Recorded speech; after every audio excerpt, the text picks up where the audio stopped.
Waiting to buy a home? The Churchill Mortgage team says now is a great time to buy. Waiting could be a costly mistake because when rates drop, new home buyers will flood the market, driving up home prices. Go to churchillmortgage.com for your free analysis and see how home values can outpace rates to help you build wealth over time faster. This is a paid advertisement. NMLS ID 1591. NMLSconsumeraccess.org. Equal Housing Lender. 1749 Mallory Lane, Suite 100, Brentwood, Tennessee 37027.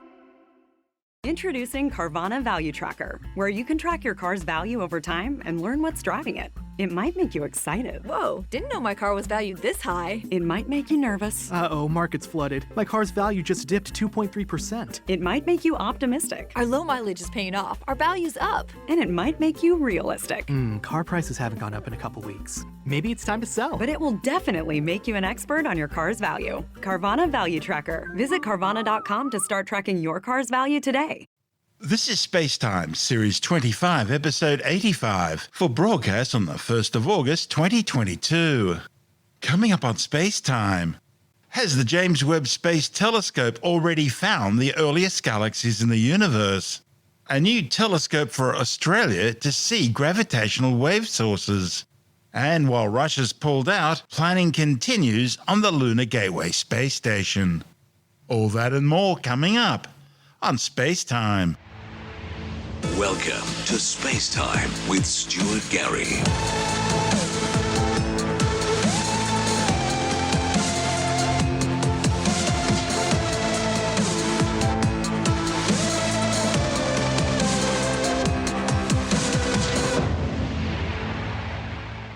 Well, it's only been operational for a couple of weeks, but astronomers are already speculating that NASA's new James Webb Space Telescope may have already discovered the most distant and hence earliest galaxies in the universe.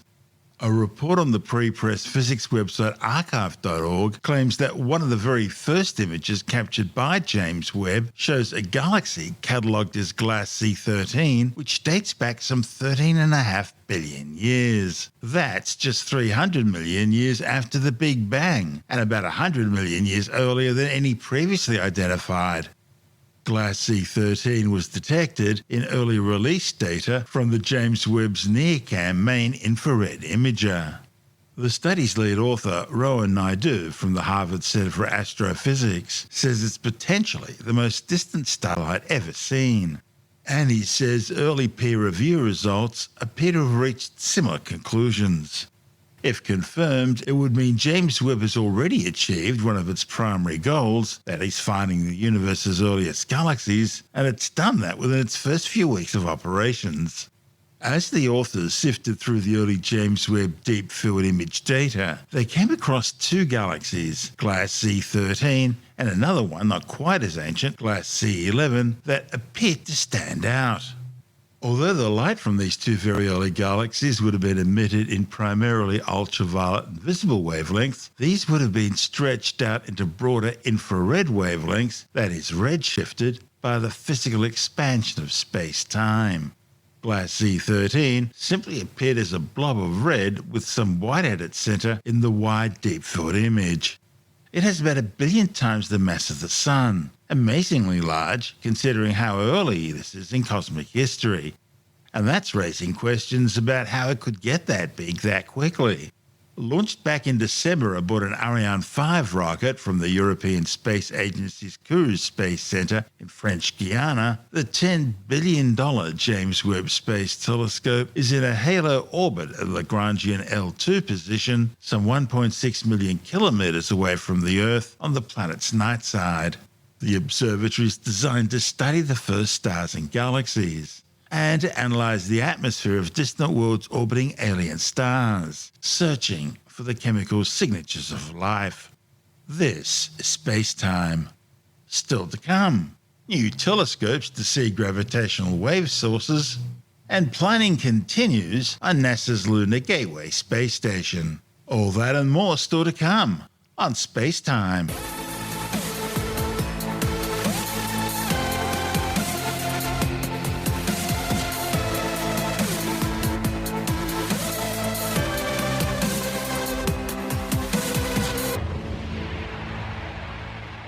Australia's about to get a new telescope array. one specifically designed to find the sources of gravitational waves generated by events such as the collision of neutron stars. The first ever gravitational wave detections back in September 2015 involved the collision of a pair of stellar mass black holes, and it opened up a new era of astronomy. The mass of the two merging black holes caused ripples in the very fabric of space-time, and these were picked up by the two LIGO laser interferometry gravitational wave observatories in Washington State and Louisiana. And while there have been dozens of detections since then, one of the big problems with gravitational wave astronomy has been getting electromagnetic spectrum telescopes pointing at the location of the gravitational wave source quickly enough. Now, with merging black holes, or even black holes consuming neutron star companions, there might not be much to see anyway. After all, they involve black holes, and so light doesn't escape. But colliding neutron stars, which could also be detected by the gravitational wave signatures, are a different story. They're visible, and their collisions are spectacular. That is, if you can get telescopes pointing at them quickly enough. And that's where the new Gravitational Wave Optical Transient Observer, or GOTO, comes in. GOTO will comprise two identical arrays of telescopes on opposite sides of the planet that are specifically dedicated to tracking down gravitational wave sources. The project, led by the University of Warwick and Monash University, will scour the skies, searching for the optical clues about violent cosmic events that create ripples in the very fabric of space-time.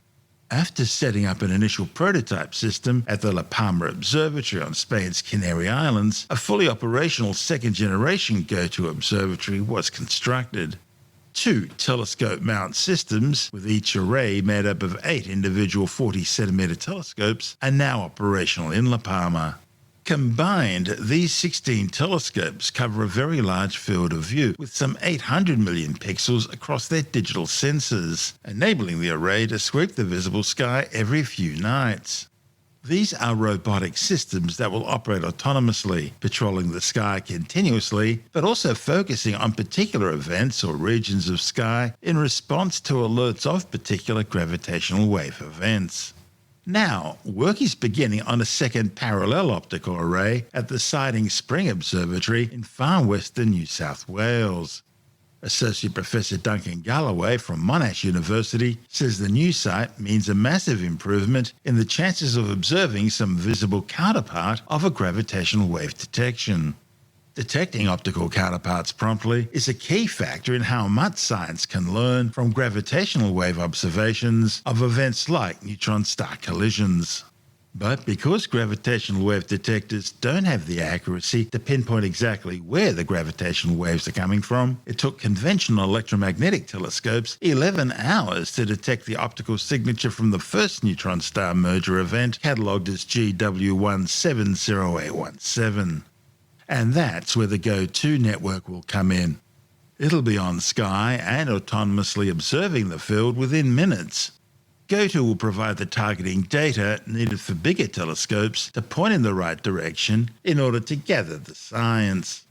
Galloway says the Siding Spring Observatory will have the same 2-mount 16 telescope array as La Palma, operational in time for the start of the next observing run of the LIGO Virgo gravitational wave detectors, slated for 2023. The main idea is that it's built to follow up these gravitational wave events. Back in 2015, we had the first detection of a pair of black holes merging with a new kind of detector that detects gravitational waves rather than electromagnetic waves, which is what most astronomy has been based on up to that date. When we detect these gravitational waves, we only know very approximately where on the sky they come from. So the idea of GOTO is that if the gravitational wave events also have an optical, visible light signature, we can find those signatures as well and then identify much more precisely where on the sky those events are occurring. That way you can confirm exactly what it is that's making the events instead of hoping to identify it just by the chirp. Exactly. Exactly. If all we have is the chirp, the gravitational wave signal, we can't determine exactly where it is on the sky, which means we can't determine exactly how far away it is, the host galaxy, and there's, of course, lots of things we can get additionally from the visible light that we see from those kind of events, potentially. Yeah, and with black holes, there's another problem in that they don't normally emit light anyway. So if a supernova, say, occurs, a core collapse supernova, and it collapses down to form a black hole, there may not be a visible signature of it, but the chirp will be there. And so in this way, you'll be able to confirm that because there's nothing there, it definitely was a black hole that was formed. That's true.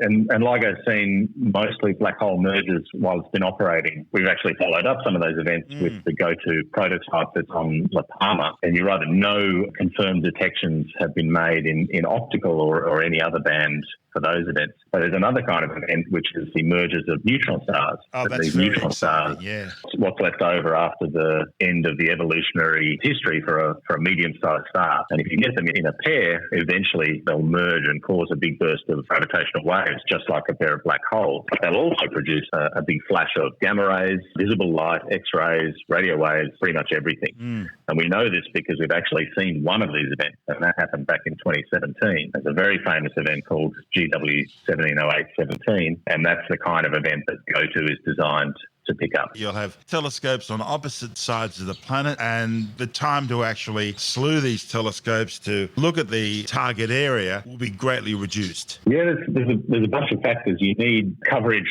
over the entire Earth, basically, because you don't know what time these events are going to occur. So you want it to be happening at night somewhere where you have a telescope. But it's also about one of the design features of GOTO is a very wide field of view, what we call the field of view, which is just the area on the sky that the telescope can observe simultaneously. So because the uncertainty regions that LIGO produces, because those are so large, because the localization ability is so poor, we need to very quickly cover a very large region of the sky to try and find the counterpart.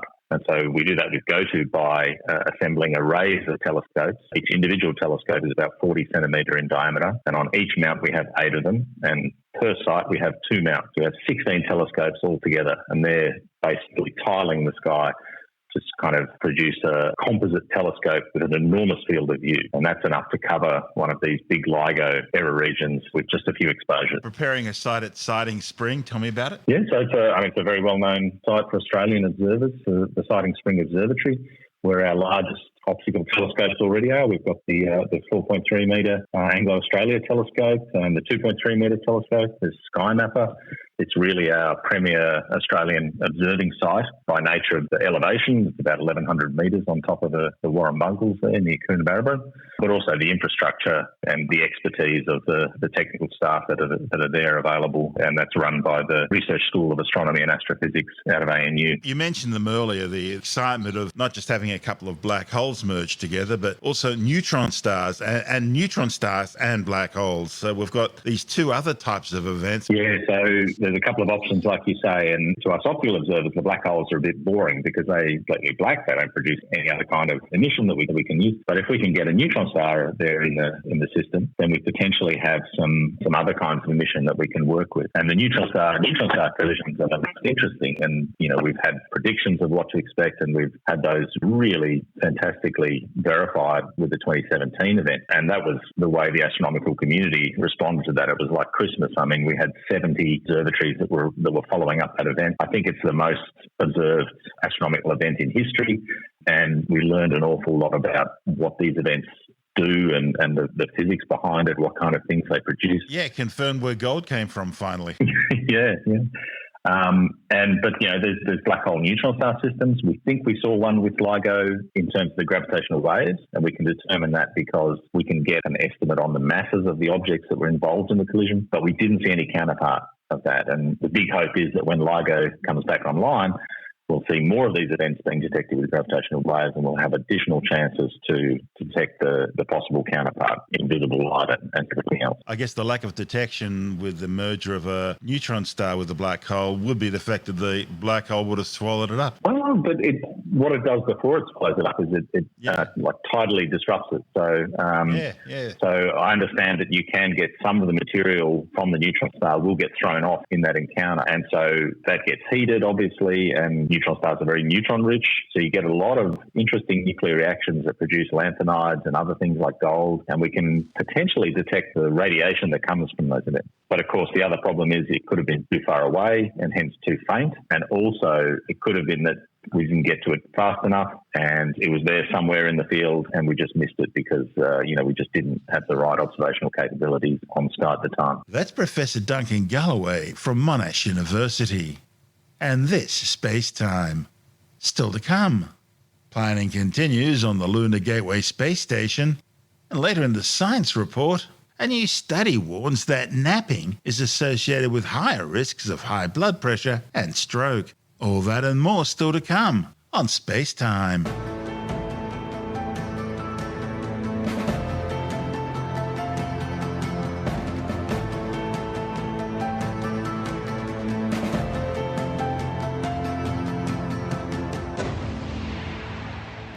Japan has confirmed its participation in NASA's proposed new Lunar Gateway Space Station project. Gateway will act as a staging post and jumping off point for missions to the lunar surface. Spacecraft from Earth carrying people and supplies will dock at Gateway, where they'll then transfer to lunar descent craft, which will shuttle them down to the lunar surface. Right now, the first two modules of the Lunar Gateway Space Station are targeted for launch together no earlier than November 2024. That'll be on a Falcon Heavy rocket from Launch Complex 39A at the Kennedy Space Center. The current plans will call for the Japan Aerospace Exploration Agency JAXA to supply Gateway's International Habitation Module IHAB with environmental controls and life support systems, as well as batteries, thermal controls, and imagery components. That'll all be integrated into the ESA-built module prior to launch. As well as IHAB, ESA will also supply Gateway with a spacecraft refueling module and the enhanced communication relay facilities which will link astronauts and equipment on the moon's surface with mission managers back on Earth.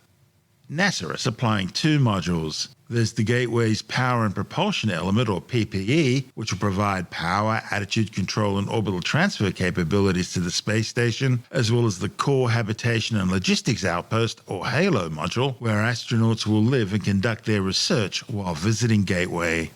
The pressurized living quarters will provide command and control systems for the lunar outpost, as well as power distribution for the other modules and docking ports for visiting spacecraft such as NASA's Orion, lunar landers, and logistics supply craft. The HALO module will also host scientific investigations by way of both internal and external payload accommodations, and it will provide the main communications hub with lunar surface expeditions. And the Canadian Space Agency will provide Gateway's robotic arm, as well as robotic interfaces for Gateway modules, which will enable payload installation. Now, originally, Russia were also to be part of the project, but they've pulled out of Gateway following the imposition of sanctions against Moscow over its invasion of Ukraine. Russia is now planning to join China in building a joint base on the moon, which is planned to be operational by 2026. This is SpaceTime.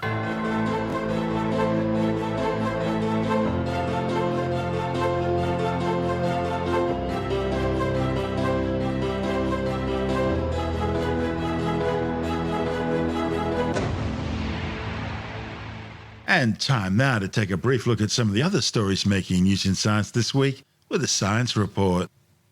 A new study warns that napping on a regular basis has been associated with higher risks of high blood pressure and stroke.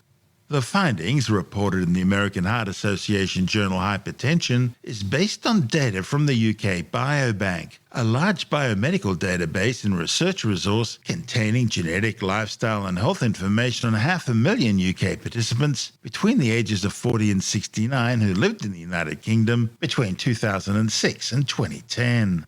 The study found that people who usually take naps had a 12% higher likelihood of developing high blood pressure and a 24% higher likelihood of having a stroke.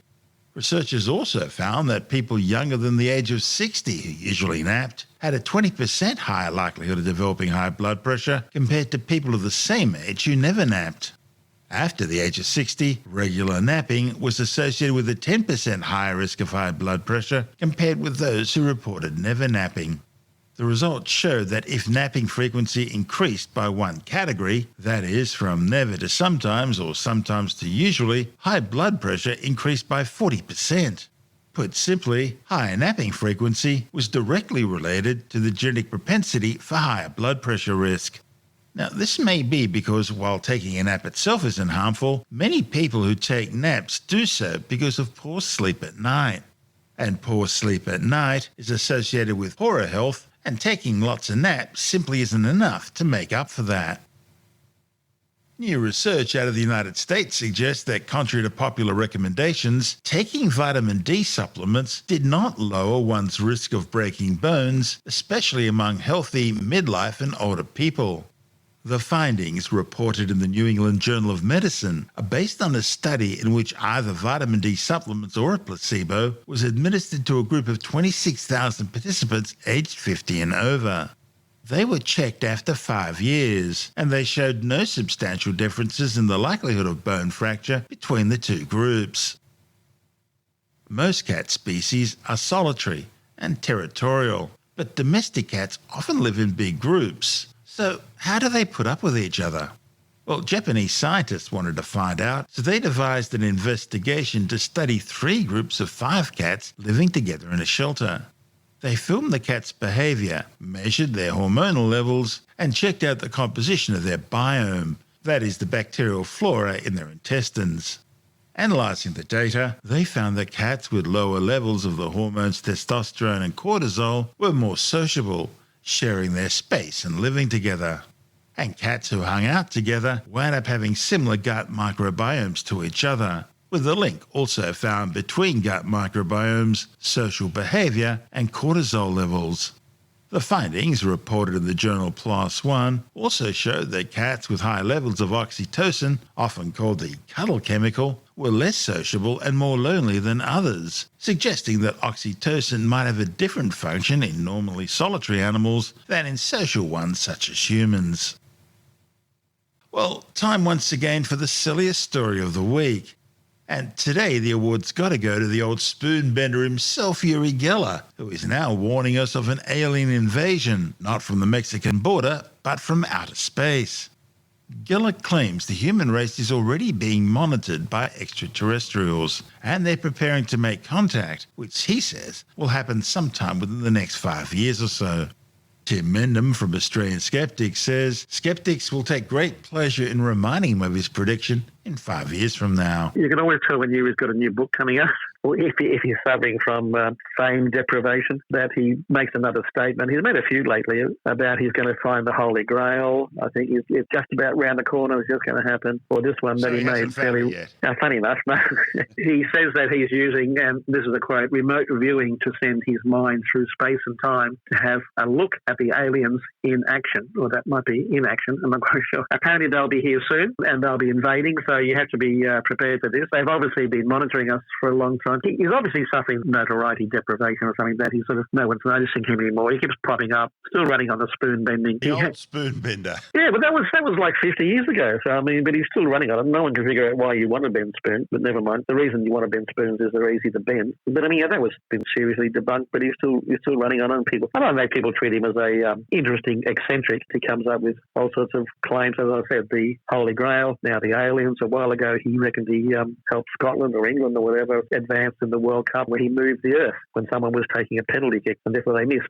He'll take advantage of everything. He'll hop onto a story and coattail it around to show that he was involved. Yeah, he was claiming Brexit was his. Well, he was claiming a number of things, actually. He was claiming he was going to make Theresa May Prime Minister, which I think he made the claim after she became Prime Minister, I don't know, which might have been a double-edged sword for her. And he was going to stop Brexit, which didn't work. And these things, the claims he makes and then conveniently forget, although the skeptics never forget. We're difficult people. We keep track of these comments comments and go back to them. But you said so-and-so, but he'll pass it off. Tickle the sickle to stop World War III? Yes, that's right. He sort of, Is this something you need to do personally with Vladimir Putin? Yeah, well, he often drags these things out to get people's involvement. Even back in the old days, he'd be on TV and say, pull out your watch, rub your watch, it'll start again, all that sort of thing. And people send me the details, and people would send him details. Oh, that's amazing. And then, of course, after 2 hours, the watch stopped because it just hadn't been shaken for a while. But yeah, this is one where he calls it tickle a sickle, and this is designed to stop World War III, and you have to rub the Russian hammer and sickle symbol at 11 a.m., 1:11 p.m., and 11:11 p.m. So that's 3 times in the one day, and that will force Vlad to step back from the brink of all-out warfare. I don't think it's worked so far, although perhaps we'll never know. And of course, if Putin does not declare out-and-out war on the rest of the world, Yuri will claim that, of course, as a success, as he does. He ignores the failures and claims the successes very readily, actually, even if they're not anything to do with him. But he's often used people out there, whether through a newspaper, whether on TV or whatever, to become involved. And let's all think together and we'll change this particular thing. Tickling a sickle and sending a telepathic message to Putin. That's Tim Mendham from Australian Skeptics.